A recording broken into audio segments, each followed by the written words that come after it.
Так, два моменти. Так, а які ж це моменти? Ну, один Це твій 10 момент я літаків. переставив. Да, Ні, там 10 літаків я літаків, переставив. графіка. І. А куди Да. воно? А, Ага. росіяни просувають. Я... Ти Да, переставив, там так? же ж цілий блок про це. Ти лишив Мгм. оцих прихильників Кадирова, да? На першому. Та, Так. чесно, я вчора був вражений. Я думав, що це просто не може бути десь в Києві. Я думав, що це нереально Я сьогодні кричати Радіо Ахмат. Рома. Я Радіо Рома робив і пояснював, що там когнітивний дисонанс виникає. Ну це зрозуміло, це відбиття. А ми вже в ефірі, так? Так, ясно. Відбиті, Мгм. і з цим все ясно. Я сьогодні про інстаграмерів казав, що вони з одного боку тут збирають гроші, а потім у них тут поруч же там постіки, знаєш, такі в інстаграмні.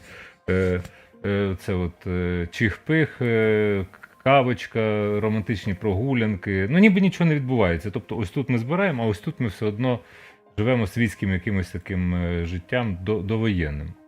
У мене когнітив. А це взагалі відбиті придурки. Ну, на початку про них і будемо говорити. Ставте вподобайку, підписка на канал. І одразу давайте не забувати про ЗСУ, про наш проєкт. Біткоін зростає, так що треба вчасно допомагати. Якщо ви зараз хоч часточку біткоінчика закинути на крипту, то там він уже 56 тисяч доларів за один біткоін. 57. А хіба не 70? Що? Бо я щось бачу, що геть 70 уже там було, чи ні? Ну ні, Чи от воно я оновлюю, коливається? дивлюся, гаманець 57,069. Ага. Які 80? 80 я мрію, що в мене тут тоді зросте, тоді такі інвестиції в біткоїні, це ж це не готівка. Можна буде почати будувати тут медіакемп в Верховині. Про що я сьогодні розказував. Сьогодні був незвичний етап.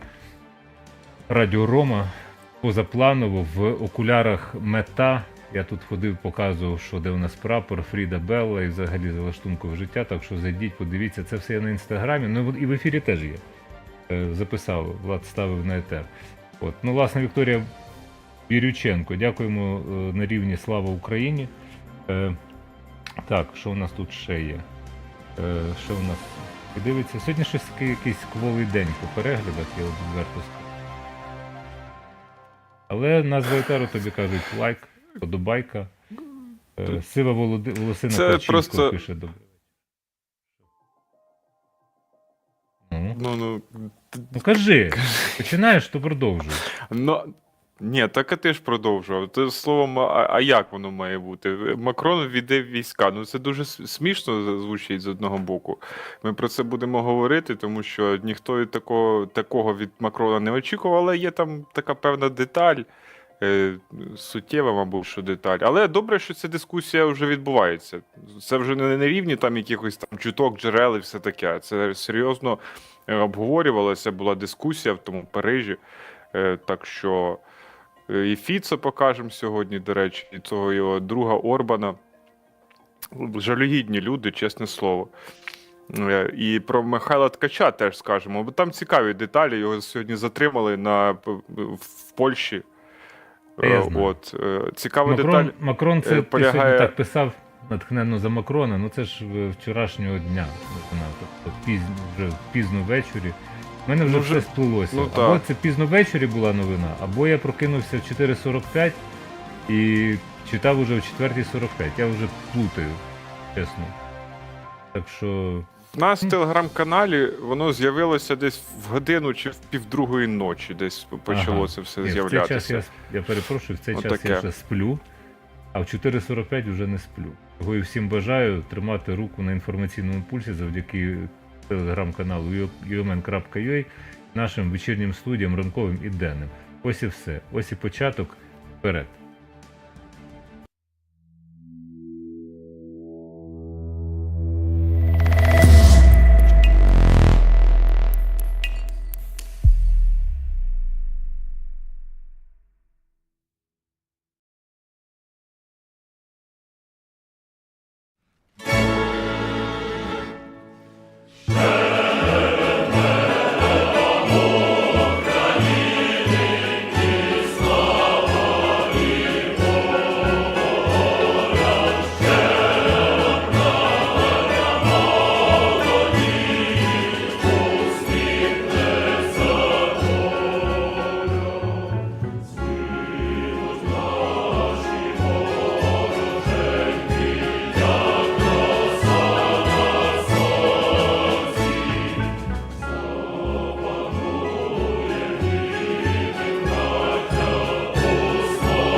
Добрий вечір, всіх вітаємо, всім здоров'я, натхнення, самовпевненості і стійкої психіки.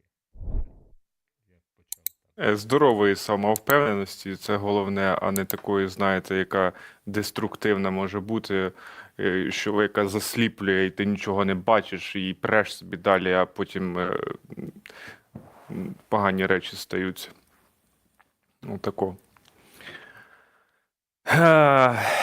Так, ми вже сьогодні казали, про що будемо говорити. Ну, назва етеру сама за себе говорить. От, так що це буде в фокусі нашої уваги. Сьогодні і вдень про це йшлося, але сьогодні вдень, до речі, в Насті був дуже цікавий гість. Вони там говорили про ракети, про це все, як збиваються там літаки ці. Словом, дуже цікава така розмова була сьогодні, ґрунтовна, прямо про все почуєте там. Так що туди, в денну студію вас відправляю. От, і Новий світ, 2006 рік. Виробництва, це таке ігристе. Пляшка, вона перебуває про у шампанське, Романа. яке біля мене? Ви можете. Та, Назар, воно не ігристе. Воно тут написано. А яке воно? Шампанське України класичне, новий світ. Ну тут же ж написано. Шампанське України. І нащо Шампанське написано, да? Так, тому що це Ну, 2009 рік. Тоді ще не було тих поділів ігристе. Те, що написано, те написано. Тут же ніхто не видає бажане за дійсне. Шампанське Україна, новий світ. Брют кюве. Новий світ. Що? Все. Тут немає варіантів. Шампанське України. Ну добре. Ну, воно раритетне. Це ж наш глядач з Рівного передав, каже, зробіть щось, нехай принесе користь. От користь воно принесе у вигляді донатів на ЗСУ. От новий світ 2006, бачите, на рожевому тлі. Там уже 88%. Лишилося зовсім нічого. Ну тут геть уже якась не така вже незначна сума. І Щирик це вам не шампанське, Щирик це серйозний F-16. Ось він тут. Можете стати власником. Якщо теж поставити 100 гривень, мінімальна ставка, що там, і там, мета 300 тисяч. Але пріоритет, ясна річ, на ЗСУ. Для цього є підстави. Усі. Ну і про нас не забувайте. От взагалі ні разу. Ми ж тут просто так штани протираємо, сидимо, правильно? Взагалі ні разу. І надриваємо голосові зв'язки. Голосові зв'язки, значить, надривали одні вилупки в Києві, здається, це було, які кричали «Ахмат сіла». Я коли побачив це, думаю, я побачив це, по-перше, на російському ресурсі, думаю, ні, це якась херня, це не може бути, це не з нами таке, це не може бути. Ось цей фрагмент відео. Дивимось. Газ! Дай газ! Подожди. Сейчас менты приедут, отвечаю. Все вместе! Ахмат! Серьезно!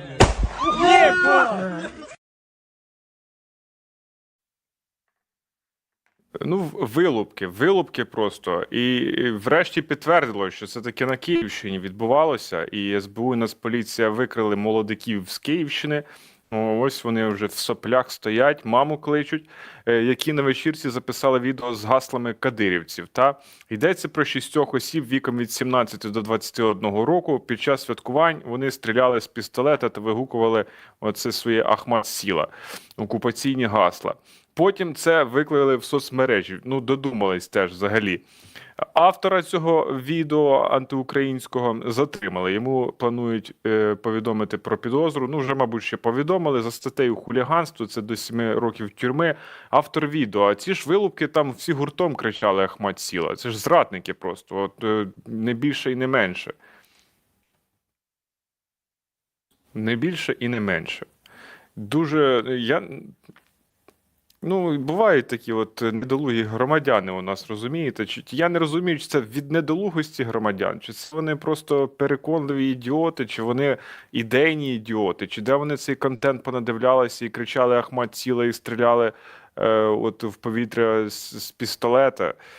Тут ще, не те, щоб, я не знаю, слідчі встановили, що це було хуліганство, а може ще якісь статті там їм приперти, не знаю. У нас буде відео, як вони вибачаються, оце все? Щось я такого відео не бачив. Та я бачив десь. А я такого не бачу. Бачиш, тут, значить, я Я бачу всі світлини.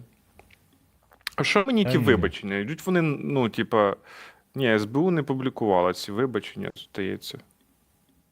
В цьому матеріалі. От я зараз кину Владу в приват. Переслати, і це варто подивитися. Я вже знайшов. Ну, я теж. А, є, супер. Є. Бо я Тут, щось не тут цей. є і відео, зйомки, і все, і на камеру. Там просто це потребує коментаря, знов таки. Знаєш, ми показали, Мгм. як вони, оце Ахмат Сіла в них, Київська область, так?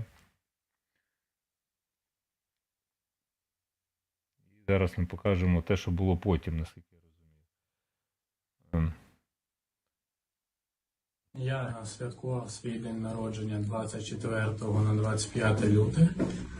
Дозволив собі терористичний викрик «Ахмат Сила», за що я вибачаюся перед усіми, хто постраждав на цій війні, кого вбили чи залишився інвалідом, перед усім народом України. І Ахмат – це терористи. Слава Україні!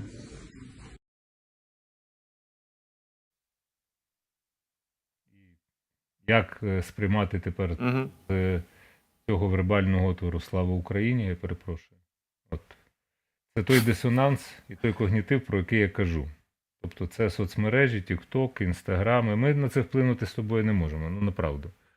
Тобто молодь живе собі в Інстаграмі, і тут от сполучається попередній фрагмент Ахмат Сіла, а тут «Слава Україні». Тобто, що не зробиш заради того, щоб зберегти свою дупу від покарання. Якщо тут будуть лунати заклики, то треба відправити на фронт, так він на фронті буде кричати Ахмат Сила, коли здасться в полон. Ну, в принципі, тут має бути не хуліганка, а покарання Ні, ця серйозніше. сука має Е, сидіти, от реально. Має, блін. це наше емоційне ставлення. У нас є закон в країні. Та, є ну, кримінальний просто кодекс. емоції чисто зараз. Там не записано нічого про Мгм. Ахмат Сіла. То, в принципі, це демотивує. І де беруться ось такі кадри на 10-му році російсько-української війни, 2 роки цієї великої війни, виникають питання. Тобто люди на собі, те, про що я говорив сьогодні, у Радіо Рома, що люди не відчувають війни.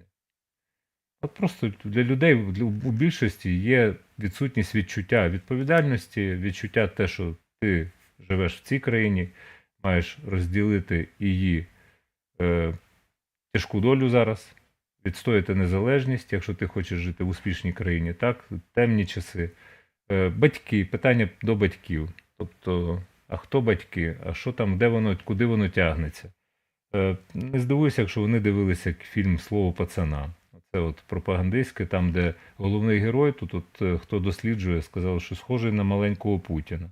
Правда, дивно. Ну, тобто, криміналізація, вона просто її випхали на екрани. Вона була притаманна Радянському Союзі, блатний жаргон, криміналізація, оце от все, зона, поняття. І, власне, Росія так і живе в цьому режимі. Я думав, таких вже немає в Україні. Ну, я думав, очевидно, що я ідеаліст-мрійник. А воно є. Воно є в Київській області. Бачиш. Тобто, відверто хочеться, щоб його пристрелив російський окупант. Або його родичів.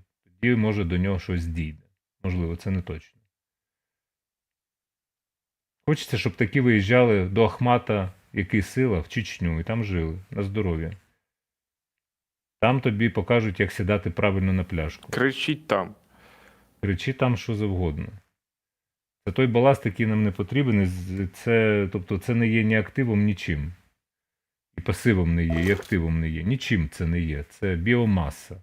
Це шкідництво. Просто. Це шкідники просто. Ну, це те емоційно, я кажу, це біомаса. Перевиховувати її можна тільки силою. Тут добре слово не допоможе. Добре слово тільки стосується псів. А от такої біомаси і от такої потвори, яка, за життя якої кладуть життя хлопці там на фронті, а фронт у нас величезний, довжелезний, це ж гівно, воно навіть палець у палець нічого не зробило для перемоги. Ну, тобто, ні донетів, я більш ніж переконаний. Воно бухає, курить траву, можливо, може там ще щось важче, якийсь фен нюхає, стріляє в повітря з криками «Ахмат Сіла», думає, що він дуже крутий на районі. Бумеранг ніхто не скасовував. Прилетить до тебе хлопчик. Попри твоє «Слава Україні», яке є блюзнірством. Ти на це не маєш права морально говорити «Слава Україні». Це не індулігенція, це не ти не відмазався. Таких рятують трудові роботи, насправді. Просто елементарно арбайтен і вперед. В мене навіть мене, знаєш, не злість, в мене огида до цього всього. Просто огида, відчуття огиди. Відчуття глибокої огиди. Ольга Ей. Іванко, наша глядачка, звертається до мене: Назаре, вони не сядуть, хай краще якусь користь принесуть суспільству своїми руками або фінансово. Мабуть, ще з вами, щоб не мабуть, а мабуть, щоб не мабуть, все одно, мабуть, вискакує. Погоджуюсь з вами. Не сядуть, а просто вони мають відчути, що вони взагалі кричать. І якби вони там їх відправили, наприклад, займатися будівництвом інженерних, тобто цих споруд захисних, отам би їм в руки лопату, і там вони собі Ахмат сіли, кричали з лопатою, але з користю для України. От нормально було б. Більше б вони не кричали, цього сволота гнила така. Про що там говорити? Я ходжу по Києву, слухай, тут як постійно, я не знаю, в мене бувають такі дні, що я якийсь знервований такий, так, але це ж... Але ти таки виходиш такі, сьогодні сонце, сьогодні не все, щоб хорошо, але в принципі рівно. Пішохідний перехід, чувак на шикарній бехі лупиться в телефон і просто на червоне світло їде собі далі, і ледь не збиває людей, просто що люди дивляться вперед, а ця сука не дивиться вперед. Він собі їде і ледь людей не збиває. Я сьогодні йшов на такому переході, йшов першим. От тут у нас біля офісу мене баришня вночі ледь не збила, просто тому що вона теж в свій всратий телефон лупилася. Типа, теж шикарна тачка, і нічого не парить, вона взагалі ні за що не париться. Двічі це вже зі мною сталося. За цей долбоєбізм людський, який тут є, ці мотоцикли, які тут ганяють. Постійно. Це ж тригери, це не те, що тригери, це так зачіпає. Я про це, це просто, я про це і неповага. кажу. Я про це і кажу, Назар, коли я приїжджаю до Києва, я незабаром знову буду, ти знаєш. Мене це все дуже сильно дратує. Я дуже довго не міг зрозуміти, що саме. Бо мені, що ти до людей причепився, що вони не мають права там піти в ресторан, в кафешку, у них є час. Це відсутність відчуття війни, просто. Чому вона в мене десь у верховині, це в мене постійно мені сидить і я це відчуваю? Тому що я моніторю стрічки новин, тому що ми збираємо гроші, це знов-таки мінімальне, що ми можемо робити. Мінімальне. А от, власне, таке ніби нічого не відбулося, ти потрапляєш просто в середовище, в якому ніби нічого не відбулося. Коли прилітає щось, ой-ой-ой, горечко, так найцікавіше, що воно не відбулося навіть на найвищому рівні від мера до мешканців, які розправляють крила, коли, у нас же є ППО над Києвом, то позбивають все. Бачите, що не все збивають, що прилітає. І от у людей елементарна відсутність скромності, відчуття війни, причетності до процесу. Ти ж не можеш дорікнути, а чого ти їздиш на такій тачці з таким телефоном, втикаєш? Тобі байдуже, що війна? Тобі скаже, ні, я сьогодні перекинув 5 гривень до неї, то все, ти відкупився. А ці всі історії з втечами від ТЦК СП, там між іншим з'явилася новина, що буде спеціальний застосунок, це буде не Дія, а для військових, для військового обліку. Це прекрасна новина з одного боку. Але це ж і ці люди, які не мають відчуття війни, вони ж користуються діркою, яка утворена, власне, державною структурою, тобто відсутність обліку. Ми про це говоримо вже 2 роки поспіль. Як ми зіткнулися з обліком, відвіданими ТЦК СП, то стало зрозуміло, що тут все профукано. І ці люди, які є ресурсом, трудовим ресурсом, потенціалом, де їх можна застосувати, держава теж їх не застосовує. Тут ми дуже в серйозну ментальну і якусь таку ціннісну розтяжку потрапляємо. Бізнес каже, не забирайте у нас ресурси трудові, бо ми платимо податки, і з одного боку так, а з іншого з'являється інформація, от якщо зарплата буде 35 тисяч, можна забронювати, тобто відкупитися, де фактично. А там опиниться отакі от на таких крутих тачках з телефонами, які чавлять людей на переході. Я переконаний, тому що це є корупційна складова. А, можна відкупитися? Ну, а так, якщо можна відкупитися, значить все як завжди. Тобто, війна, ну це ж десь там, це ж фронт там, сюди ж не зайшли. А тут відстояли Київ, ну то можна, значить, можна і Буковель поїхати, наприклад. І там профукати останні гроші, замість того, щоб перерахувати на ЗСУ. Що ми закликаємо? Давайте, вон там уже 90%. Щиро дякую вам за те, що ви піднімаєте цей відсоток. І у нас уже 52%. Ну, це в мене складні такі Дякуємо почуття. за небайдужість. Так. У мене Так. дуже складні відчуття. Останнім часом І я ж тобі думаю, поясню, що я блін, коли приїжджаю, оце- в мене всередині от так ковбасить від Києва. І не тільки від Києва. У мене такі самі подібні відчуття у Львові. А знаєте чому? Ну, в Києві там російська мова, це вона, здається, ну це середовище. Коли ти у Львові чуєш довкола, бо багато переселенців. Я тут на Фаріон, може, перетворююся, але ви маєте повагу до того, до середовища, в яке ви потрапили. До інших людей. Що ви вперто далі свою узкою челюсть, значить, направляєте, і вже можна давно перейти. Іноземці всі вивчають, нормально вивчають, у них немає перешкод для цього. А ви далі торочите про те, що вам так удобно і все одно на каком. Так ви ж самі сюди кличете окупанта. Бо Путін каже, ну там же ж на русском языке, значит русский город. Все, вот Одесса и Медведев. Киев, Одесса, русские города. Там же на русском разговаривают. У вас немає відчуття навіть, що ви в незалежній Україні. Ну, така от є категорія людей. Блін, я не знаю, що тут уже додавати. Я не знаю, що має статися. Я хочу, щоб нічого з людьми злого не сталося. Але зрештою треба дорослішати і нести відповідальність за свою країну. Відповідальність. Дорослу відповідальність за свою країну. За вас ніхто нічого не зробить. Ні Макрон, ні Шольц, ніхто. Ні Байден, ні цей. Господи, як його другого? ні Зеленський, Та й Зеленський теж. ні Умєров, ні Сирський за вас теж не зроблять. Господи, Ні я Зеленський. Трампа прізвище забув в результаті. О, блін, це дуже така. Коротше. Так, Я теж поїхали думав над цим. Ми йдемо далі. Так, ставте вподобайки, підписуйтесь на канал, обов'язково дзвіночки тицяйте, донат. Дуже дякуємо, що ви спрямовуєте ваші кошти на Збройні Сили України. Робіть це і надалі.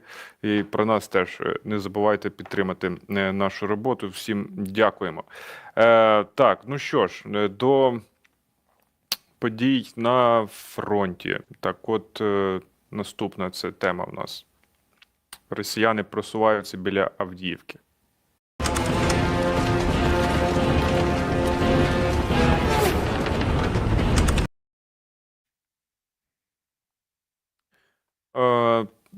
Що відбувається в третій штурмовій, це так коментують. Ну, ситуація змінюється, але те, що ми маємо зараз з останнього. Ситуація під Авдіївкою дуже складна. Активні наступальні дії ворог продовжує здійснювати і вдень, і вночі. Основний напрямок, де підери тиснуть зараз, лінія населених пунктів Бердич і Орлівка, а також дуже активні бої в районі Красногорівки. Ворог намагається закріпитись на захоплених територіях величезною кількістю піхоти щодо дій українських сил і третя наша штурмова і деякі інші підрозділи не лише сидять в обороні, а й втілюють контратакуючі заходи, написав Максим Жорін. І Дмитро Лиховій, речник ОСУ Таврія, оновив інформацію щодо військових дій в тому районі. Так от, Збройні сили відійшли від сіл Степове та Сєверне під Авдіївкою. І ще, за словами Дмитра Лиховія, у цих населених пунктах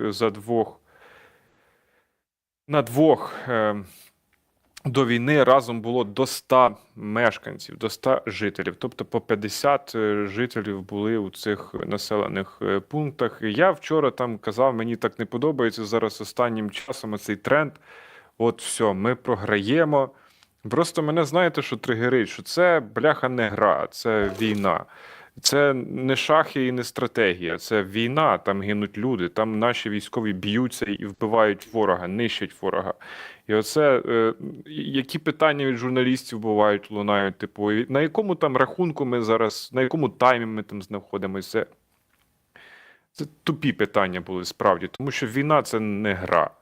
Це не гра. А те, що відбувається на полі бою, то наші сили оборони дають люту відсіч нашому ворогу, росіянам. Так. Ну, дивись, ти сказав, програємо, ми Бердичеві. Не виграємо. Бердичеві, там село називається Бердичі, бо Бердичів Що? це Житомирська область. Ні, Там, не де Бердичів, який Бердичів. Ти казав в Бердичеві. А там село Є- Бердиче називається, там Ну, В в кінці немає. Ну, Це уточнення. Бердичі. Без Бердичі, ви. так. Без ви, так, правда. В Бердичах Бердичів то тоді. Якщо Житомирська сказати область, про то- село, то в Бердичах, а не в Бердичах. Бердичах. Бердичах, так. Десь так. Окей. Це уточнення. Воно... Бердичах. Ну, мені теж ця ситуація дуже не ж теж подобається. це- Що ж тобі сказати? Я сьогодні про це говорив. Ну, це нікому не наступ, подобається. Так і є.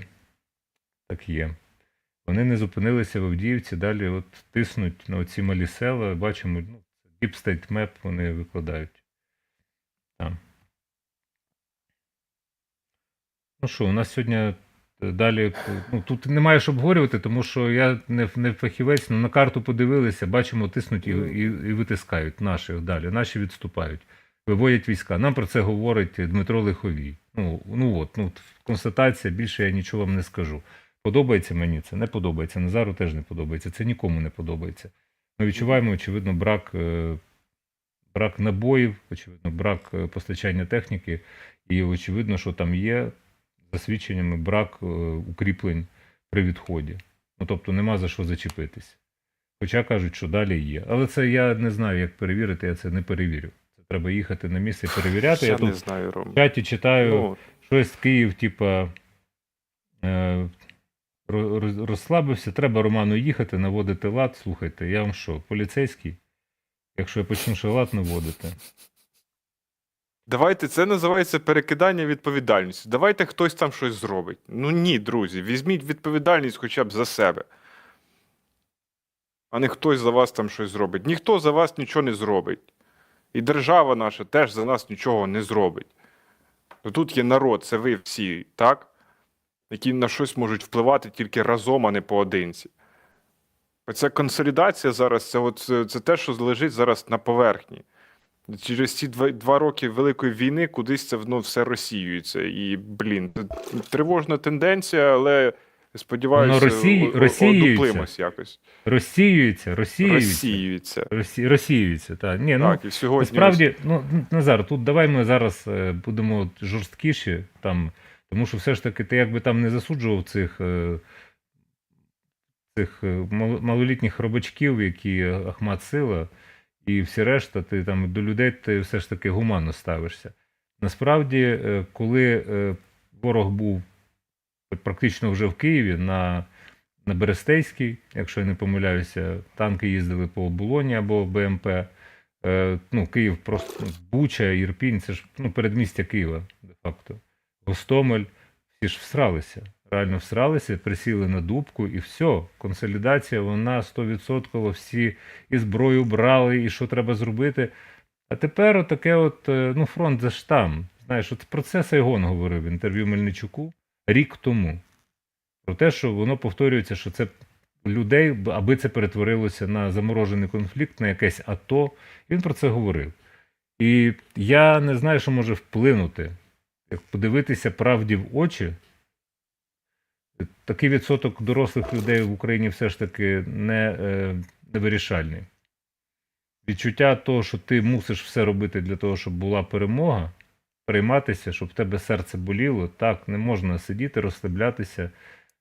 Тобто можна взяти один там день на релакс, але, очевидно, ви не забезпечуєте відпочинок або не забезпечували відпочинок військових, які у відпустку вириваються з фронту, а ми таких тут приймаємо час від часу, коли є можливість, коли вони можуть приїхати.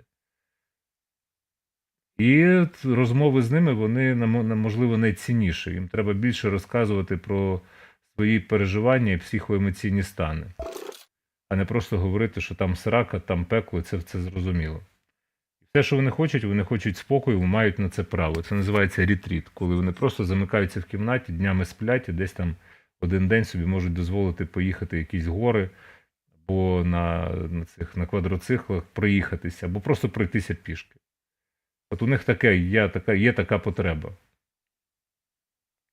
Ми можемо це зробити. І не тільки це можемо зробити. Я не знаю, якими словами закликати людей отямитися і зрозуміти, що от коли скінчиться війна, робіть, що хочете. Бухайте, гуляйте, вигукуйте якісь гасла, але не антиукраїнські. А зараз не час на це все. Просто не на часі. Це недоречно. Треба жити Україною і думати про перемогу, і наближати. В будь-який спосіб. Не з радофілією, з радойобовою це писати в чатіках якусь неперевірену інформацію. Тут є у нас один, я не знаю навіть цитувати, не цитувати. Зараз поставлю режим спочатку для підписників, а потім для спонсорів. Хто тут пише? Ольга. Віктор Сидоренко. Друзі, хто є з Харкова, дивись. Я бачив у TikTok, що знову люди на вокзалі штурмують поїзда, покидають город. Чи правда це? Не дивіться, блядь, TikTok. Що ви пишете зараз в чаті, дорогенький Віктор Сидоренко? Ви йдете відпочивати поки що на півгодини. Ми побудемо без вас. Далі ви стаєте підписником каналу, а потім спонсором. І потім пишете, і потім виступаєте в дискусію. Тому що зараз тільки підписники, будь-яка тривалість. Вперед. Підписуйтесь. Отака от, типу, я побачив в TikTok. Рома... О. Ви знаєте, туди в TikTok, коли я дуже рідко став заходити, я така прикольна собі там соцмережа, да, щось там може і цікаве для себе знайти в короткій формі, там, є цікаві речі там реально, але там така русня несеться, що це просто якесь пекло якесь, я не знаю, там такі, російське ІПСО українською мовою вам таке розкажуть, що просто чистою українською мовою. І всяка зрада там несеться, що аж гай шумить, і ти просто думаєш, що це ж, TikTok – це загроза національній безпеці. Особиста думка просто. Це нереально просто. І те, що нам зараз тут цей дописувач казав, що він там щось бачив, там такого наліпить там можуть бути, що волосся, от все, що там в мене є, ще може повипадати. Так і є. TikTok, Мені тут навіть у Верховині показують річ. Дорослі люди, каже, гляньте, що в Тіктоку це полиці запорізьких магазинів. Угу. Кажу, от як ви перевірите цю інформацію? Кажу, давайте зараз Тарасові Білці напишу або подзвоню, ми дізнаємося правду. Ви вірите тому, що хтось виклав невідомо що. В Харкові у нас зараз є і Богдан, і Аня Кудрявцеві, вони самі з Харкова, у них там батьки, вони поїхали. Нам вони таке не доповідають про те, що люди прямо тікають з Харкова. Немає такої інформації. Не поширюйте фейки, будь ласка. Без паніки. Все, що ми можемо зробити. Підтримувати Збройні Сили України в той спосіб, який ми вам пропонуємо. Збирати, ось банка, вона поповнюється. Ви молодці, вже 94%. От зараз поставили, я бачив, там досить велика сума, 5500, якщо я не помиляюся. От зараз іду. Шуні на Вівіну закинули 25 ПЛН Андрій Вірко. ПЛН це що таке? Польські злоті. Польські злоті. ПЛН це новий польський злоти, бо там... У них була грошова реформа, і це скорочення ПЛН, це польські злоті. От від PBN Book за посиланням 5166 було поставлено. Руслана Рад поставила було 1000, Сергій Алєксєєв 4000, Сергій Алєксєєв 5000. Це надходження, дивись.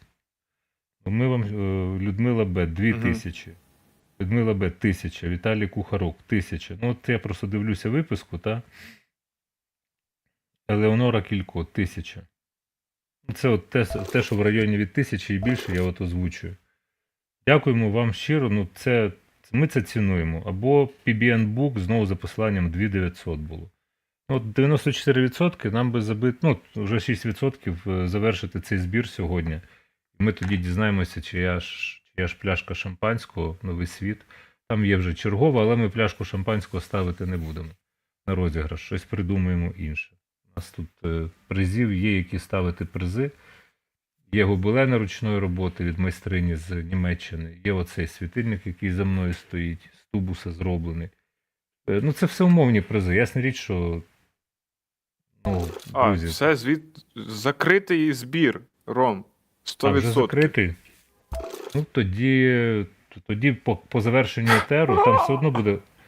Хто закрив? Хто? Я дивлюсь іду. Це чудово, що закритий збір. Насправді, це.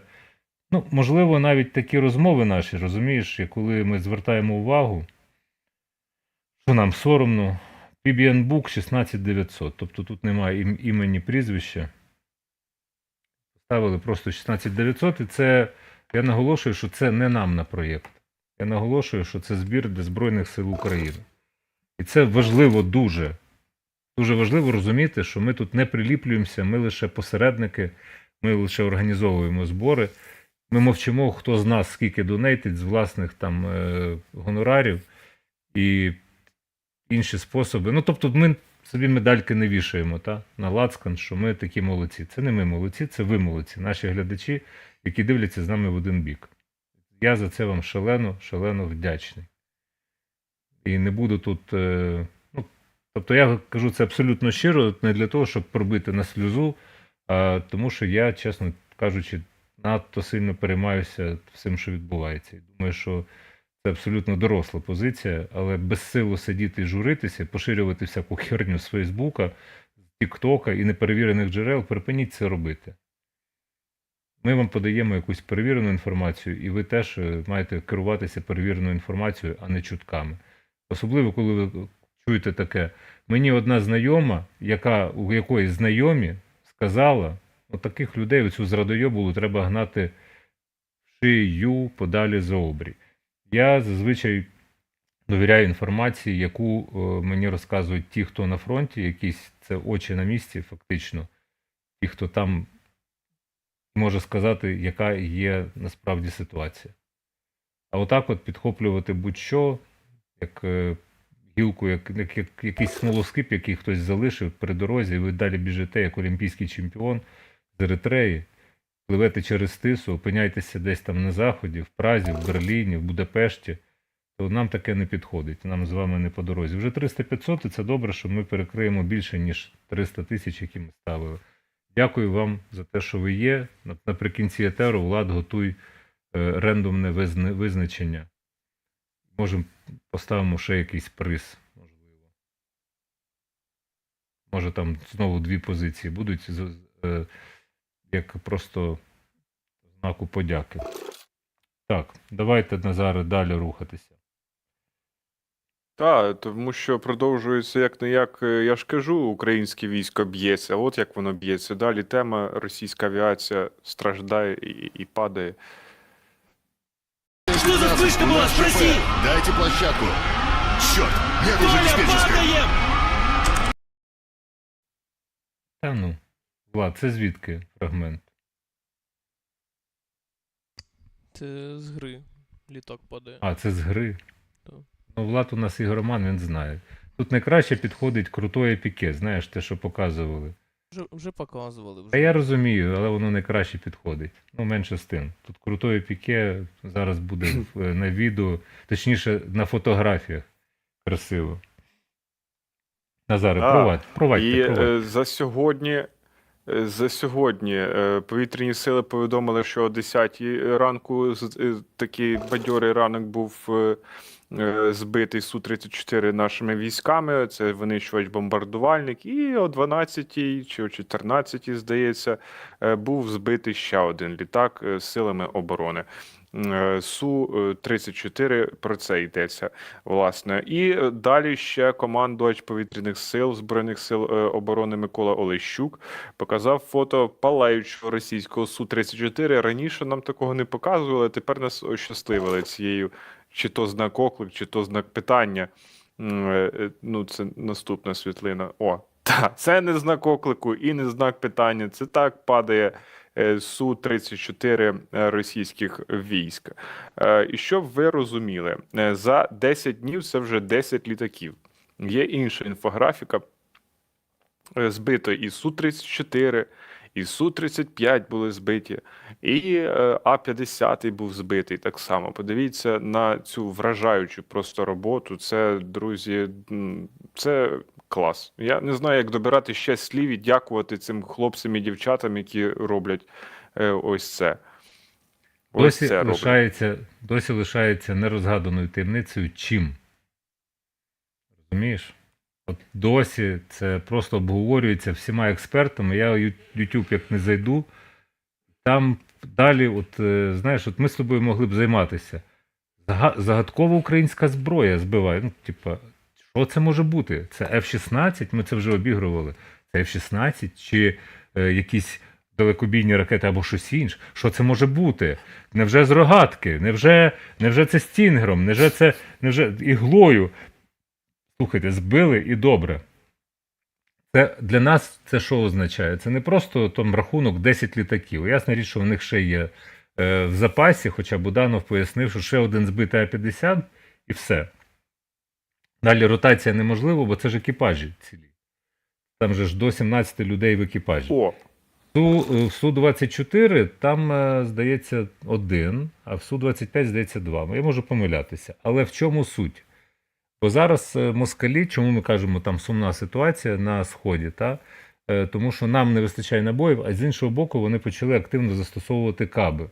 Проти кабів, в принципі, ППО не спроможна, тобто треба збивати літаки. Каби, вони потужні бомби, там різної потужності, є там суперпотужна, каб.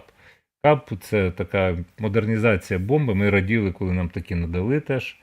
Керовані авіаційні, екскалібури. У нас багато що ми раділи, але от питання ефективності застосування. Оскільки авіації у нас менше, то от авіація русні, вона просто скидає каби і скидає як на цивільне населення, так і на позиції наших військових.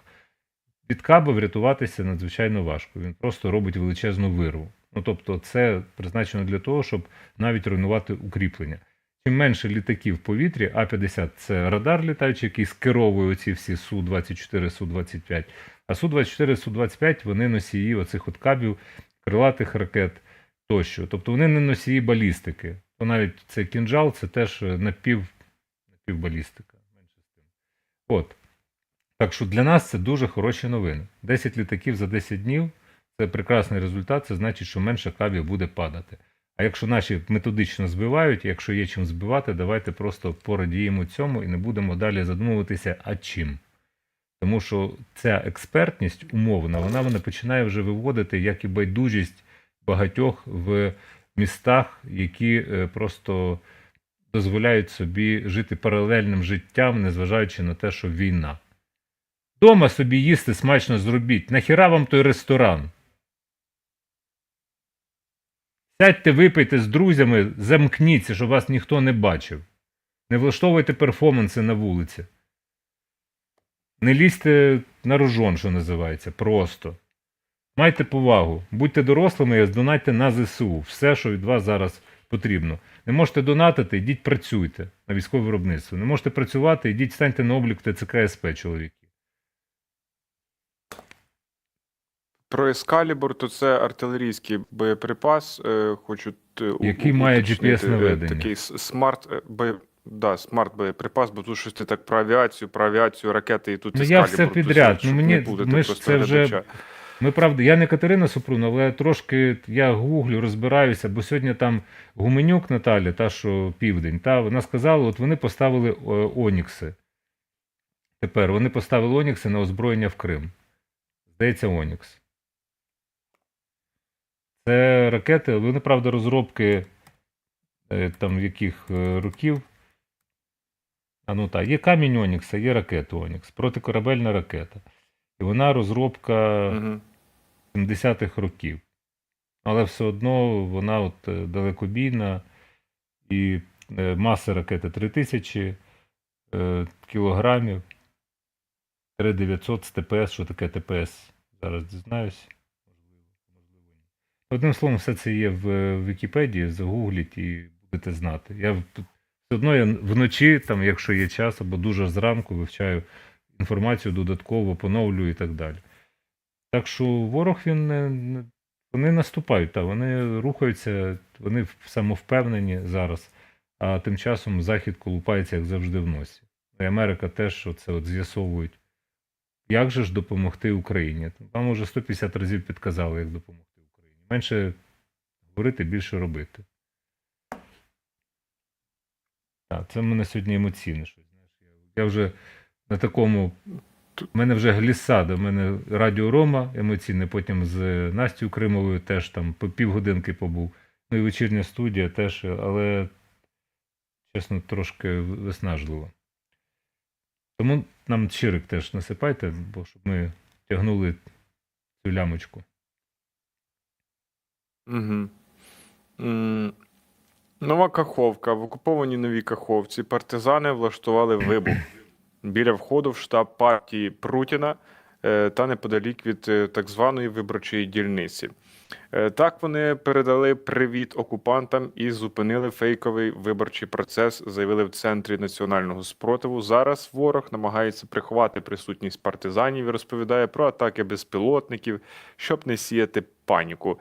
А ось такі наслідки дій наших партизанів. Це чудово, і це сміливі люди, які досі там перебувають і чинять опір як можуть в окупованих умовах цих.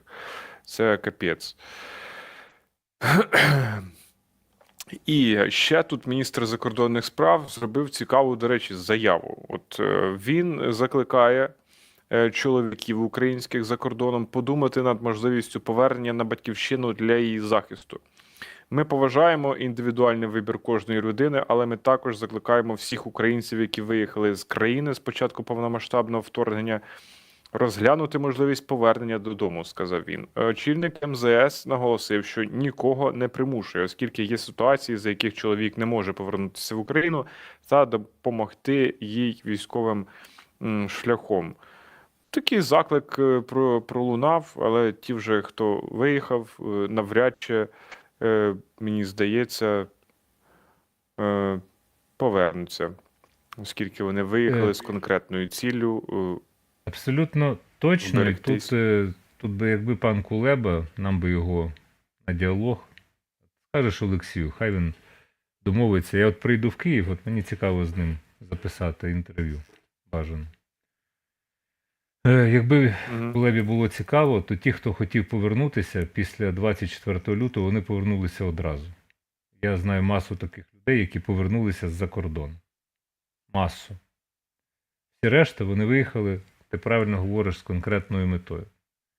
І вони не мають ніякого бажання вертатися, якщо дивитися на стрічки новин, як поводиться ТЦК СП, то від гріха подалі.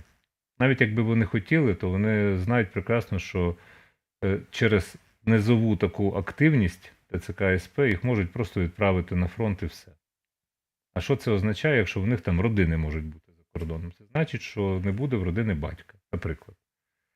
Це не мотивація. І тут держава має міняти ставлення до громадян, пояснювати. Рекрутингові центри, про які ми розказуємо, ця діджиталізація обліку – це помічне.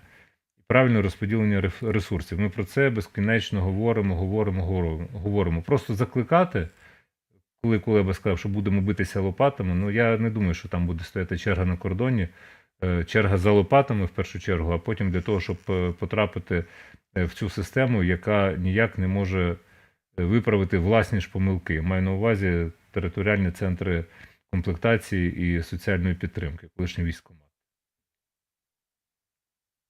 Все.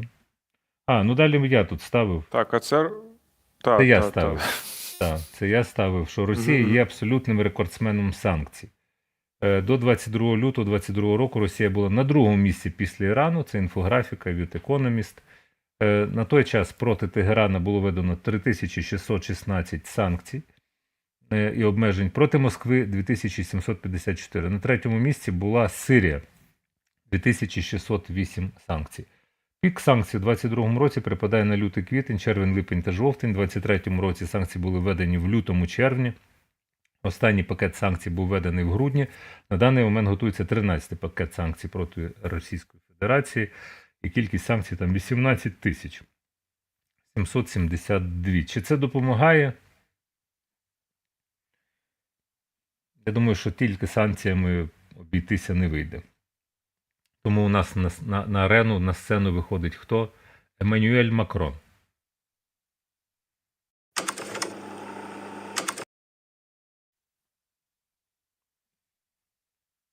Хоче перехватити лідерство пана Шольца, мабуть, я не знаю, що там сталося. Отже, новина полягає в тому, що президент Макрон не виключає відправки військових до України. Заявив після завершення конференції цієї, що була в Парижі. Він додав, що присутні лідери країн не дійшли консенсусу щодо цього питання. Ми це обговорили. Принаймні, цитую. Наразі консенсусу щодо відправлення військ немає, але в цьому питанні в майбутньому нічого не слід виключати. Ми зробимо все можливе, щоб Росія не змогла виграти цю війну. Ось таке пролунало. І що сьогодні уточнив міністр закордонних справ Франції, то йдеться про таке. Розміщення західних військ в Україні не означає їхню участь у військових діях саме. І Стефан Сежурне, цитую його слова, зіткнувшись із російською агресією, західним країнам довелося розглянути нові дії з підтримки України. Ще міністр закордонних Франції пояснив, що має на увазі такі операції, як розмінування, кібербезпека або виробництво зброї на території України. Деякі з цих дій можуть потребувати присутності на території України, не переходячи порогу войовничості, уточнює очільник французького МЗС. Як це ще обговорювалося іншими європейськими лідерами, то президент Польщі назвав дискусію про це найгарячішою, наголосив, це Анджей Дуда, наголосив, що рішення немає, а ентузіазму все ж небагато. Натомість союзники відкриті до допомоги у розмінуванні чи охороні кордону, до речі. Прем'єр Словаччини каже, я можу підтвердити, що є країни, які готові відправити свої війська в Україну, є країни, які говорять ніколи, серед таких Словаччина, ну звісно. І є країни, які кажуть, що цю пропозицію потрібно розглянути. Прем'єр-міністр Нідерландів і претендент, до речі, на посаду генерального секретаря НАТО Марк Рютте сказав журналістам, що питання відправки військ не було в центрі уваги переговорів. Офіційний представник Білого дому прокоментував Reuters і каже, що США не планують надсилати ані свої війська, ані війська НАТО в Україну. І що ще сказав ось Олаф Шольц? Ну, він тут уже сказав ще напередодні, коли коментував передачу Таурусів в Україну. Наземних військ європейських країн чи НАТО в Україні не буде, заявляє Шольц. Канцлер Німеччини написав це в соцмережі X і цитую таке. Вчора в Парижі ми домовилися, що всі повинні робити більше для України. Їй потрібна зброя, боєприпаси і протиповітряна оборона. Ми працюємо над цим. Ясно одне. Наземних військ з європейських країн чи НАТО не буде. Це стосується і нас, наголошує Шольц. Генсек НАТО, чинний Єнс Столтенберг, каже, що у Альянсу немає планів відправляти війська в Україну. А ще, хто тут що коментував? Цікаву заяву зробив Петр Стано, зовнішньополітичний речник Єврокомісії.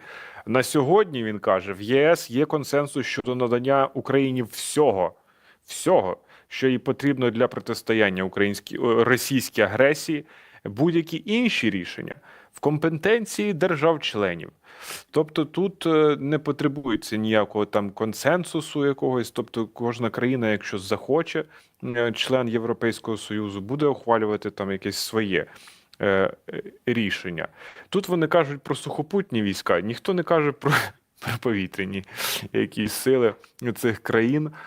Ну, наприклад, якби...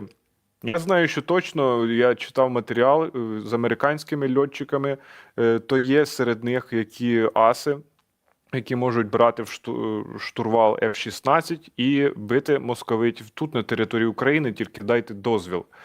От, Можна здогадувати, що і серед європейських льотчиків теж знайдуться добровольці, які захочуть, аби їм тільки дозволили сісти за штурвал F-16 чи Gripen, чи що там ще можуть нам передати, і теж взяти участь безпосередньо у цій війні проти Росії, яка загрожує не тільки Україні, а й світу.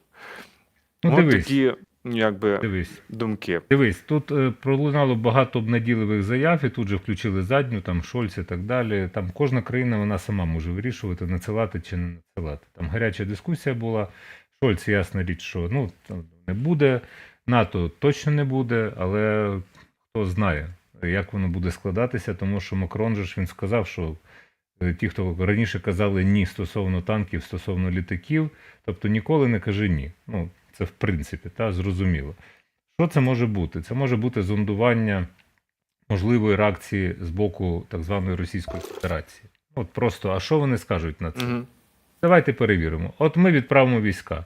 Там, ясна річ, одразу порвало пукани із зрозумілих причин, тому що потенціали, скажімо, європейські і євроатлантичні з російськими стосовно військової потуги, вони не співставні. Ну, просто не співставні. Та? Якщо задіяти всю силу, то Росія програє 100%.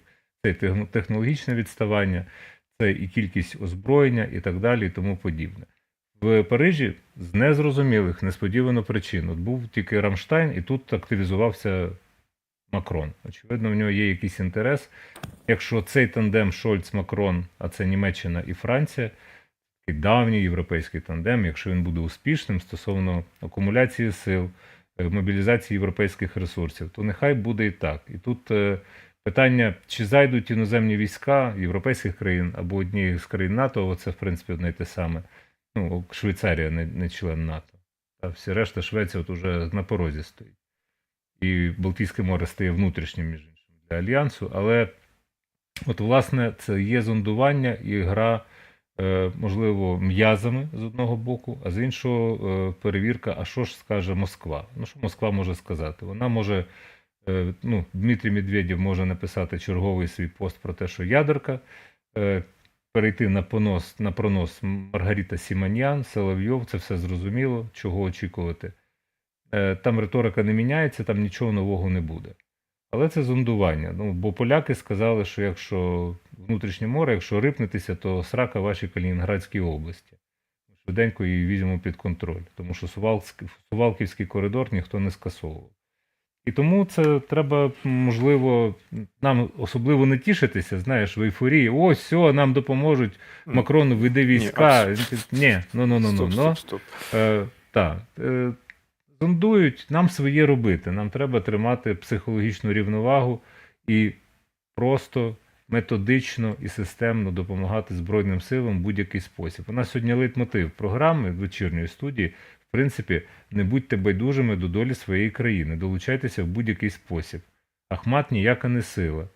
Ахмат – це чувак в жіночих цих черевиках на підборах. Ну, це я не придумав, він реально носив оце Прада жіночу модель для того, щоб бути вищим.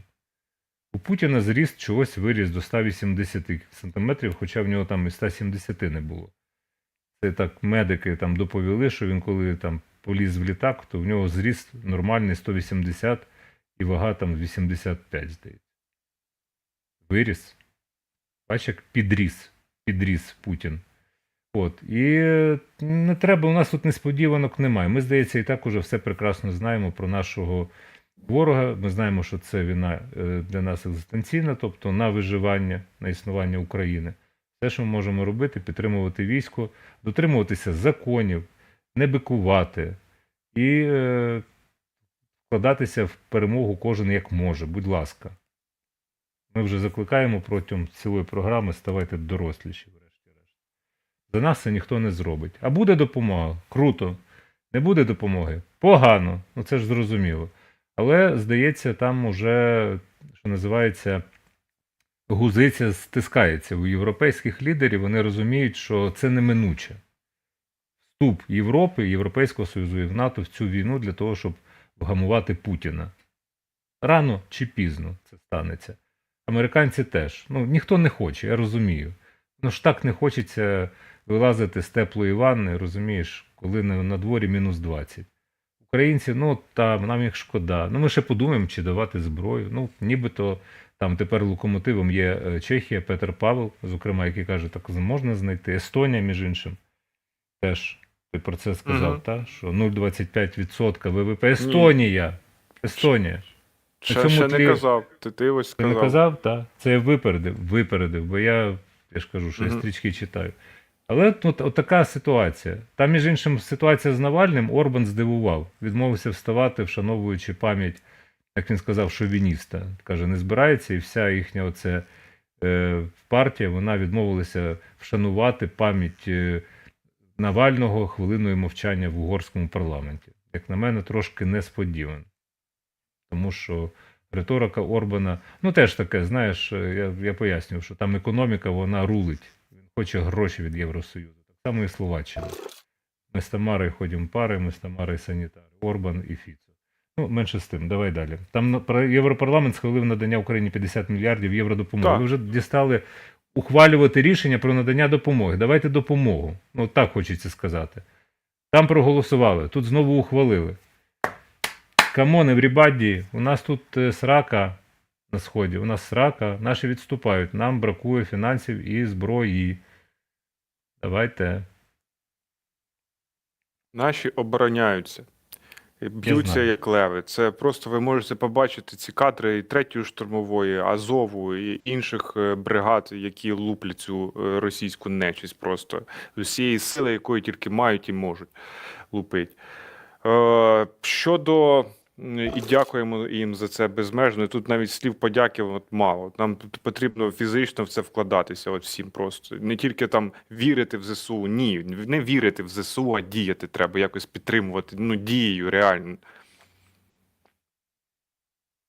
Про далекобійну зброю, яку там не хоче давати пан Шольц, канцлер Німеччини, на відріз просто відмовляється це робити. Ми вже це почули. Так він не хоче, що він думає, що це буде пряма там чи опосередкована участь у війні з Росією Німеччини.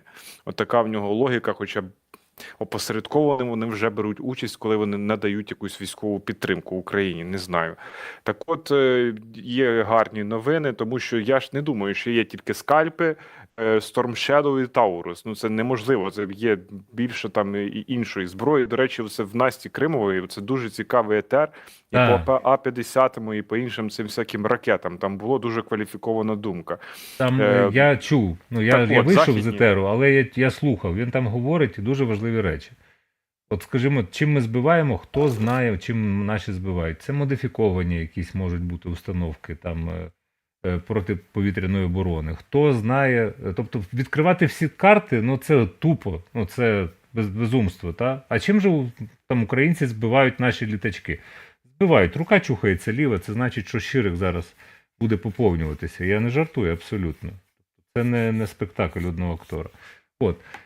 Дай Бог, збивають, і це добре. Так от Тауруси, розумієш, вони ж не чіпляються на ті літаки, які у нас є. Тобто, якщо Storm Shadow було адаптовано, їх чіпляють на радянські там Міги або там на Су, я не знаю точно на що, то Тауруси не чіпляються. Це ж теж система кріплення і так далі. Ракети дальні, вони запускаються з літаків. Крилаті ракети запускаються з літаків. Ще можна запускати балістичні ракети, але у нас їх немає, нам їх не передають. А передадуть, можливо, і вони у нас будуть. Такі існують в природі. Так що теж в відчать не впадати. Я вам казав колись, що нам нададуть всю номенклатуру зброї, окрім ядерної, але це не точно. Тому що якщо балістична ракета, вона може бути оснащена ядерною боєголовкою. І це б стало найкращим, скажімо, захистом, стриманням для Російської Федерації, так званої, для Білорусі, для всіх ворогів. Але поки це не на часі. Бачите, обговорюють ведення можливе, тобто знову таки лакмус. А що там скажуть у Москві? Там в Москві всруться, в принципі. Це вони розуміють тільки силу, і до цього треба вже звикнути і зрозуміти як даність. Все. Тому правильно ти говориш, подивіться денний етер. Насті Кримової з гостем, там є кваліфікована думка, експертна, що ми цінуємо. Сьогоднішній. Так. Так, також щодо далекобійного озброєння. Західні партнери створили коаліцію з постачання Україні далекобійного озброєння. І про це теж сказав Еммануель Макрон. Президент Франції тож за підсумками конференції, яка була в Парижі, він каже, таке нова коаліція буде створена для постачання Україні ракет і бомб середньої та великої дальності. Ми переконані, що поразка Росії є необхідною для безпеки та стабільності в Європі. І оці слова мене взагалі так порадували. Ми переконані, що поразка Росії, от поразка Росії, не там дочекатися, ми з вами там до кінця і оце все. От поразка Росії, оце має бути звучати чітко дуже від наших партнерів, що це має бути поразка Росії. Словом. Ну тут дивись, тут про Макрона я просто пригадав, що це ж історія, вона аж до сліз. Чому до сліз? До сліз від сміху. Тому що був час, коли Макрона, пам'ятаєш, дражнили, що він чуть що сидить по телефону, говорить з Путіним. Що тут, як там кажуть, наушному, знаєш, типу. А? Угу. А і тут, Шольц теж так робив. Так. Ну, я просто констатую, що відбувається певна еволюція в поглядах і в ставленні. Угу. Тобто раніше Макрона вважали такою ганчіркою, там, який, от у нього є дружина старша за віком, і у нас, ясна річ, всі ж це мають обсмоктати, поставити під сумнів орієнтацію Макрона, для чого. Це не ваша справа. В принципі, казали, що він під спідницю ховається своєї дружини, чуть що, типу мамкина цицька і так далі. Ну, бачите, хлопчик виріс під пильним наглядом дружини, очевидно. І це добре. Я просто зараз, що називається, контра на ті всі тези, абсолютно ідіотські, стосовно Макрона. Велика політика. Ви в ній не були? Ні. Ви в Єлисейському палаці не проводили зустріч Зеленського і Путіна? Таке було, хочу нагадати. За посередництва Франції ще до 24 лютого. Вийшло щось, і Зеленський розказував про ці бесіди в Парижі. Нічого не вийшло. От ця терплячка, вона вже скінчилася, очевидно, у європейських лідерів. Далі ми можемо лише сприяти цій рішучості. І тут мають працювати дипломати на дипломатичному фронті, але і громадський тиск, тому що це все сталося, ви ж дивіться, акція 24 числа, глобальна, коли українці вийшли на вулиці Парижа, Берліна, інших столиць, на вулиці Америки. Це, очевидно, якось вплинуло, тобто нагадало, і воно дозволило протверезіти деяким європейським політикам зрозуміти, що це нікуди не ділося. А ось українські біженці, ось українська громада, і вони про себе нагадують. І це дуже важливо. Це називається народний тиск, тиск громадськості. Про це постійно треба нагадувати. Це те, що можуть зробити українці за кордоном. Робити це постійно.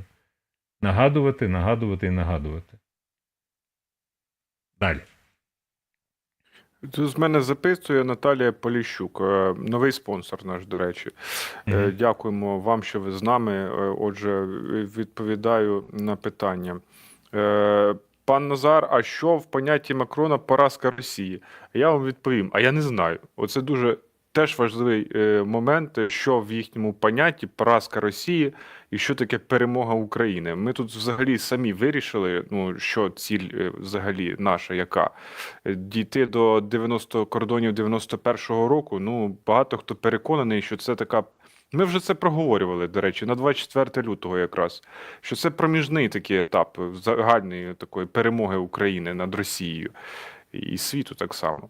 Ну, слухайте, подивіться вечірні студії, я там розкладав наше бачення елементарне, що є перемогою над Росією. Це не лише вихід на кордони. Це створення демілітаризованої зони в прикордонні європейських країн, країн Європейського Союзу, України в тому числі.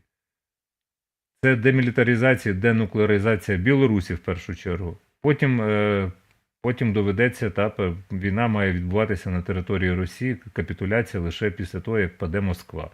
Паде Москва, тоді буде встановлено зони контролю над, це за логікою, я не кажу, що так буде 100%. Я не можу передбачати майбутнє. Зони контролю країн-союзників, які вимушені будуть вступити у війну. Тобто це не є розтин в Росії в чистому вигляді винищення населення, але це упокорення імперії. Імперія має бути знищена, тому що вона буде вертатися до вас в іншому такому, я не знаю, в іншій іпостасі, під іншою маскою, але імперія залишатиметься імперією. Російська імперія, на відміну від інших імперій, деяких, вона постійно мріє про розширення своїх територій, але з якою метою не зрозуміло, бо вона їх засирає. Ну, тобто взяли територію, і от там нічого не відбувається, ніякого розквіту. Москву, за приклад, не беремо. А окуповані території України, ну подивіться, що з ними сталося. Вони просто знищені. І там ніякого розвитку немає і бути не може. Так що це така от людожерська політика Кремля і цієї імперії, яка має сконати, та й таке. Після 10 числа у нас буде розтин імперії. Одразу кажу, з Мариком переписував. Добре. Так от, в боєприпасах в нас є дуже велика потреба, надзвичайно велика потреба. Власне, те, що відбувається зараз на Авдіївському напрямку, тому свідчення. Так от, Нідерланди виділяють 100 мільйонів євро на закупівлю артилерійських снарядів для України. Про це повідомив прем'єр-міністр Марк Рюте за підсумками конференції в Парижі. Дуже важлива була ця конференція, зрозуміло, ми бачимо, як... Тому ми це обговорюємо. За допомогою цих коштів профінансують постачання боєприпасів, які Чехія знайшла для України. За словами чеського президента, представникам країн вдалося знайти за кордоном майже 500 тисяч артилерійських снарядів 155-го калібру та 300 тисяч снарядів калібру 122 мм. І ще Петр Павел стверджує, що вони можуть бути передані Україні за лічені тижні, якщо швидко знайдеться фінансування. От швидко знайшлось, схоже, не знаю. Я не знаю, це просто ще ж вартість одного снаряду, вона ж зростає. Це ж не те, що якась там, те, що було там в 2002 році вартість снаряду одного такого калібру 155 мм уже в 2024 році, це зовсім різні цифри. Стверджувати зараз не буду там. І гуглити вже зараз просто фізично не можу вам про це доповісти, скільки там що коштує. Думаю, що у вас є Google, так само і ви можете собі зрозуміти. Ну, війна – це дуже дорого. Це дуже дорого. Це такі цифри, що ми собі в голові не можемо уявити навіть, скільки це грошей потрібно, щоб воювати проти Росії. Тому це гарні новини, що наші партнери от шукають ці артилерійські снаряди і гроші, поки там американці не можуть себе розібратися, що робити. Тобто є потуга така, як Сполучені Штати Америки, а є ці представники упороті мага-трампісти, республіканці, які мутять воду і не дозволяють ухвалити рішення в Конгресі, аби ці 61 мільярд доларів для України та Ізраїлю і Тайваню ухвалити і підтримати їх. Це затягується і вже, що в нас сьогодні, 27 лютого. І не видно, якби таких, знаєте, конкретних якихось рішень. Ну, там Байден збирає в себе там представників Конгресу і хоче знову ж з ними вести перемовини, аби якось достукатись туди, ну, не знаю. Будемо бачити. Від нас тут що залежить? Я не знаю, що від нас тут залежить. Від навіть українців, які потужно лобіюють там підтримку України і так далі. Але ці якісь упораті зовсім, от просто. Оце кодло, таке конкретне там одне. Ну і плюс, словом, будемо дивитися. Бо сьогодні ця зустріч буде Байдена із представниками Конгресу. Здається, обох палат.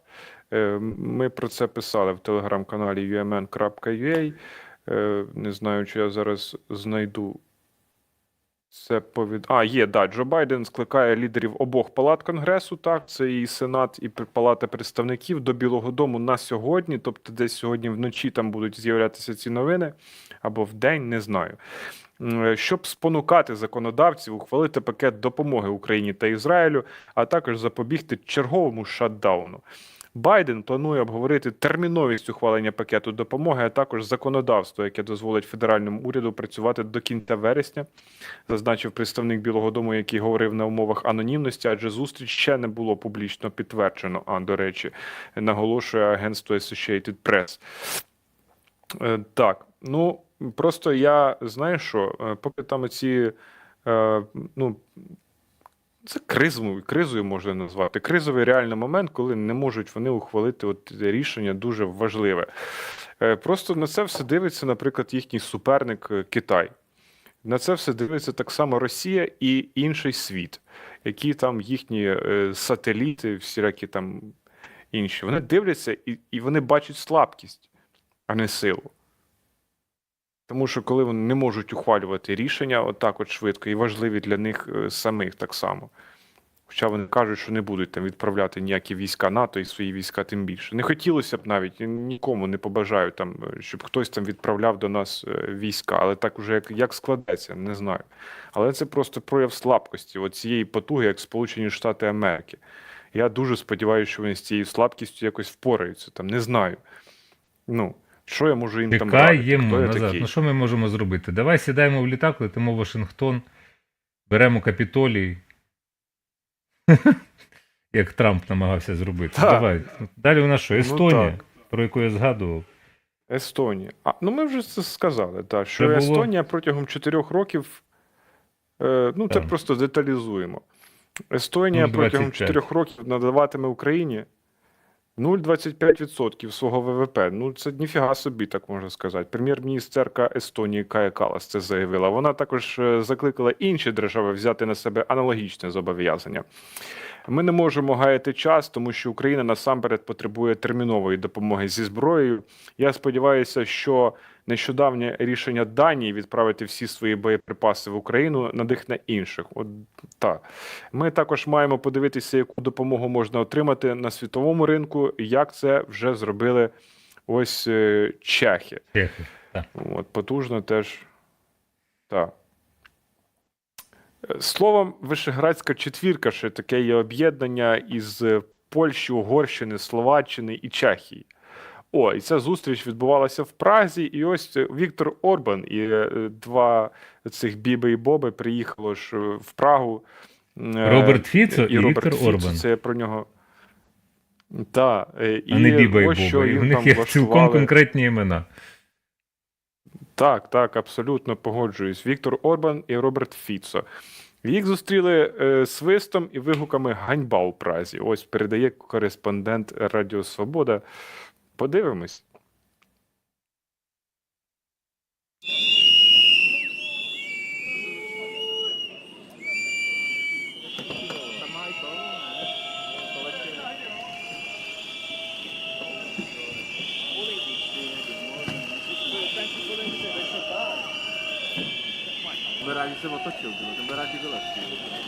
Pane, is Igor alive?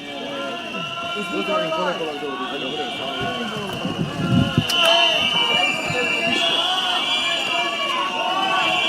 We have a message to the protesters, Mr. Fico.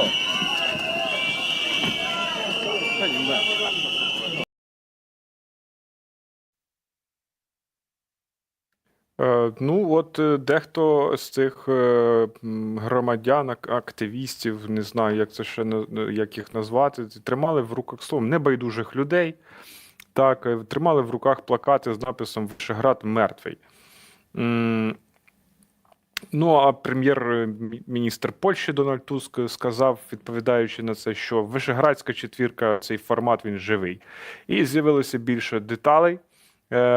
Так от, після саміту в Празі цих 4 лідерів публічно висловили різні погляди на повномасштабне російське вторгнення в Україну. Різні погляди, це було дуже, знаєте, прогнозовано. Прем'єр Чехії Петр Фіала визнав, що Вишеградська четвірка розходиться в поглядах. За його словами, Чехія та Польща надають Україні військову допомогу, тоді як Угорщина та Словаччина не поділяють цієї позиції, але готові долучитися в інший спосіб – гуманітарний чи фінансовий. Це підтвердив і Орбан, який погодився, що агресія Росії є порушенням міжнародного права і що Україна потребує допомоги, але додав, що Угорщина не відправлятиме Києву зброю.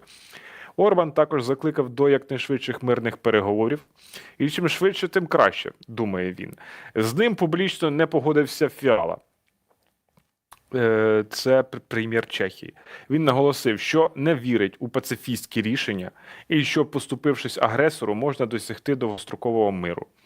З угорським візаві погодився Фіцо, ну хто ж іще, прем'єр Словаччини. Він заявив, що визнає і поважає незалежність України, дуже дякуємо, але він також зазначив, що і Україна, і Росія потребують гарантій безпеки.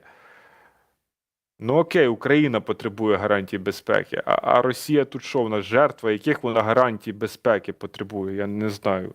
Яких гарантій безпеки? Це Фіцо хоче зберегти лице Путіну, міжнародному злочинцю, який має сидіти, або і той має згинути взагалі, і щоб його, не знаю. Які гарантії безпеки для Росії? Я не розумію, про що тут Фіцо взагалі каже. Ніхто не розуміє, окрім дурницю Фіцо. впоров. Забудь про Фіцо. Мабуть, Гарантії безпеки це називається це інфантилізм вищого гатунку і сцикливість вищого гатунку. Менше з тим. Так, у нас тут за Ткача питають в чаті, чому згадаємо про Ткача? Ну, звісно, згадаємо. Ну, тут така Згадаємо. жирна історія абсолютно, що польські правоохоронці. Там у нас відбивки ж не буде на Ткача, правильно? Не буде. Ні, А що? я то вже не робив. Польські правоохоронці затримали біля польсько-білоруського разом з оператором, коли журналіст знімав матеріал про транзит продукції між Польщею та Росією і Білорусію. Відзняті матеріали поляки частково видалили. Ткача та оператора утримували в комендатурі щонайменше 4 години, лише потім відпустили після дозволу зверху. Увесь цей час журналістам не дозволяли ні з ким зв'язатися. В польській комендатурі українських журналістів допитували не лише поліцейські, а й представники спецслужби. Під час обшуку поліцейські пошкодили підзарядку для акумуляторів та спілкувалися виключно польською мовою. Крім того, українців розпитували, чи будуть вони розповідати публічно, що їх затримали. Наразі журналісти УП спілкуються з адвокатами. За словами Ткача, у той час, коли польські фермери блокують українсько-польський кордон, команда УП вирішила перевірити, що відбувається на польсько-білоруському. Шикарна історія. Шикарна історія, що польські правоохоронці і спецслужби, коли хочуть, можуть на кордоні затримувати когось, зокрема українських журналістів, які не висипають зерно, не кидаються жувачками, не стріляють з рогатки, а просто знімають про мегаблядство на Україні, тобто на білорусько-польському кордоні. Там, де відбувається експорт, і там його ніхто не блокує. Ага, тобто... А? Як? Присіли на дубку польські правоохоронці? Тобто можете? Угу. Ми собі записуємо. Ми собі записуємо. І коментар від Назара Задирія зараз буде вам чемний, сповнений українського... Це просто таке якесь... Української шляхетності буде. Української шляхетності. Фух ти йолти.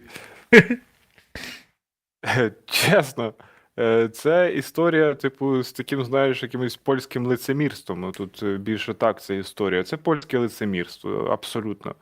Якесь, не знаю, може це я дуже гучно кажу, але, словом, блокада українського кордону відбувається. Правильно все, я з тобою тут, що мені ще додати? Я не знаю, що тобі Ні, додати там же до акція твоїх сьогодні слів. була вже на вулицях Коли- Варшави цих.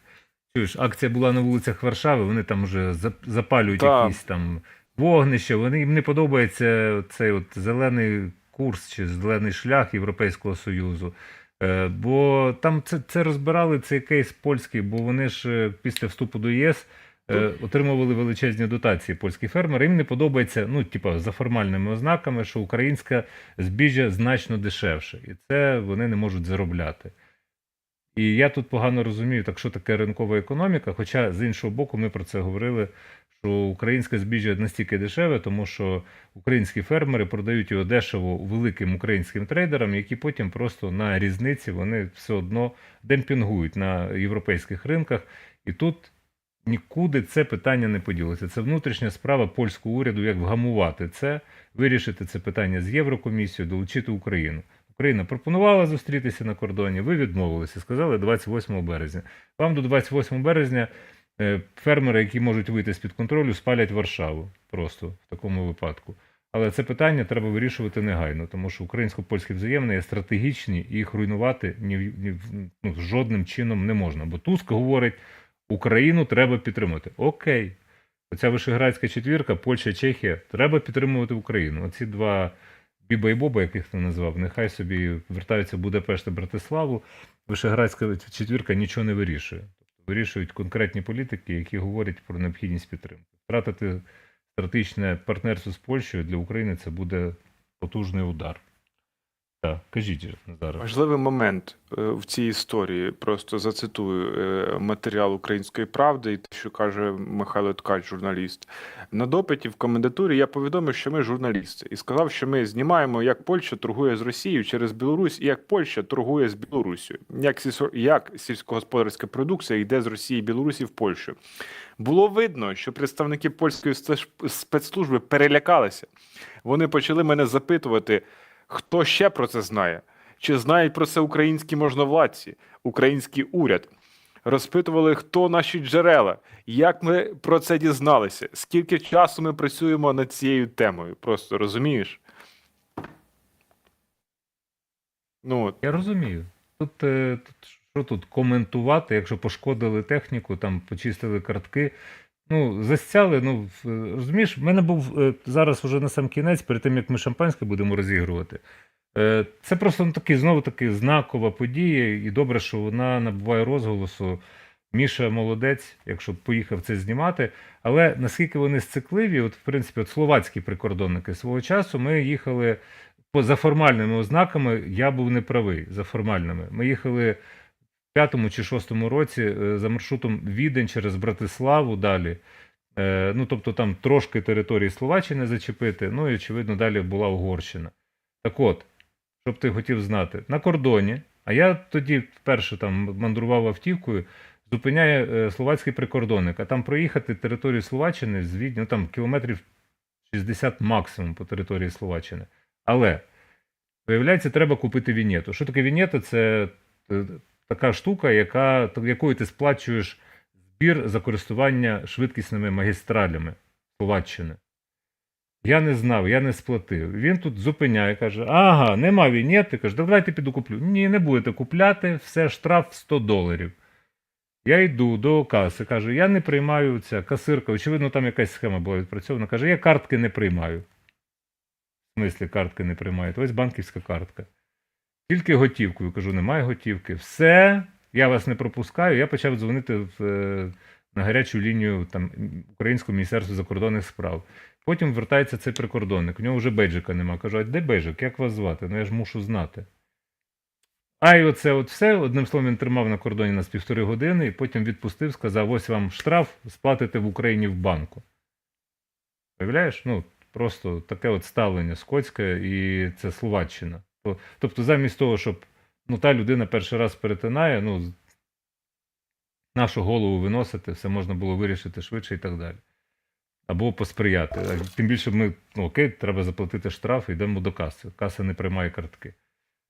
І така ж ситуація в Молдові. Ті, хто подорожують раптом, подорожуватимуть, то там, коли їдете з України в Румунію, ви перетинаєте територію Молдови. Буквально біля Джурджулєшті. Так от, там теж треба купляти вінєту, хоча ніякої швидкісної магістралі там немає. На заправці треба купити вінєту за ті 2 кілометри, які ви проїжджаєте по території Молдови. І, здається, вінєта коштує 15 євро. Так що будьте уважні, бережіть себе. Словаки нам не раз уже показували, як вони нас люблять і дружать.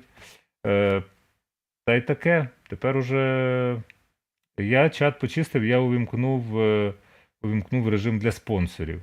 Бо тут знову приходять ті, хто підписники, от Валерій Джолай, наприклад. Ні, ставайте спонсором. Так, що?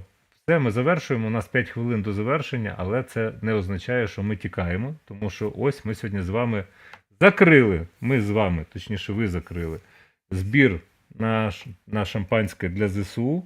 Тепер Влад вмикає екран, на якому все відбувається онлайн, щоб ви не звинувачували, що ми тут шахраї. І, власне, тут по блату щось вирішується. Рандомайзер Монобанку. Ось у нас на екрані. Влад зараз знає, що робить. Зібрано 302 тисячі, а вже 303-110, Влад. Ці люди увійдуть в цей розіграш? 303-110. О, 303-110. Все. Після чого я розбиваю банку. Або зачищаю. Певно, розбиваю.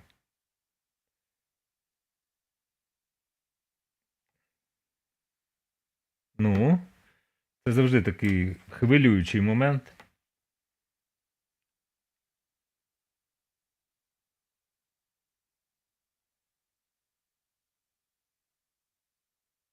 І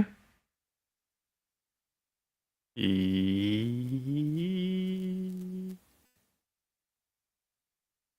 визначив переможців. Хто? Валентина Л. Валентина Л. Л. Зараз Валентина Л, якщо ви дивитеся, до вас через застосунок Монобанку має прийти повідомлення, ви маєте підтвердити, далі вже технічна справа. Ми банку не розбиваємо, але якщо ви будете туди ставити гроші, ви вже в участі в розіграші не берете. А Валентина Л, вам має прийти повідомлення, і ми чекаємо на вашу відповідь. Далі, сюрприз. Я віддаю найдорожче, що в мене є. Одну з останніх тих, в мене ще такий кухлик є, але я його лишив, напевно, собі. Більше таких немає в природі. Є нова, але такі можна купити у нас в магазині. Кухлики. А цей не можна. Угу. А цей тільки, значить, друга позиція в цьому зборі 300 тисяч. Влад, давай ще. Людмила Л. Пляшка.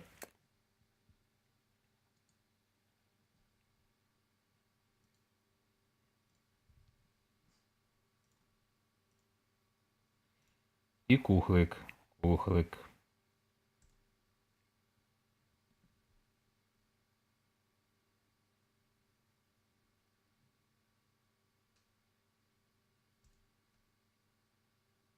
Залишився один крок до фіналу розіграшу. Ну, бачите, друга позиція несподівано з'явилася, ви могли і не знати.